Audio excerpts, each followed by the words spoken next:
महाभारत युद्ध की कहानी लगभग हर कोई जानता है, लेकिन इस महाकाव्य के कुछ ऐसे पहलू भी हैं जिनके बारे में बेहद कम लोग जानते हैं।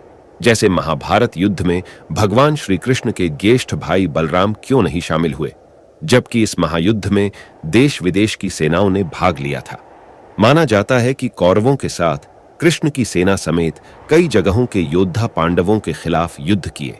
वहीं पांडवों के साथ निहत्थे कृष्ण और उनके मित्र राजाओं की सेना थी। मगर युद्ध में दो राजा बलराम और भोजकट के राजा और रुक्मणी के ज्येष्ठ भाई रुक्मी नहीं शामिल हुए। बलराम जी खुद श्री कृष्ण के युद्ध में शामिल होने का विरोध करते रहे और एक समय पर द्वारिका त्याग कर तीर्थ यात्रा पर निकल गए। बलराम जी ने भगवान कृष्ण को समझाया था कि हमें युद्ध में शामिल नहीं होना चाहिए। दुर्योधन और अर्जुन दोनों ही हमारे मित्र हैं। ऐसे धर्म संकट के समय दोनों का पक्ष न लेना उचित होगा। इस धर्म संकट का कृष्ण ने हल निकाल लिया। उन्होंने दुर्योधन को उनमें और सेना में एक चुनने का मौका दिया तो दुर्योधन ने कृष्ण की सेना चुन ली। पौराणिक कथाओं के अनुसार जिस समय युद्ध की तैयारी चल रही थी, एक दिन भगवान श्री कृष्ण के बड़े भाई बलराम पांडवों की छावनी में अचानक आ गए। दाऊ भैया को देख श्री कृष्ण युधिष्ठिर आदि बेहद खुश हुए, उनका आदर अभिवादन किया।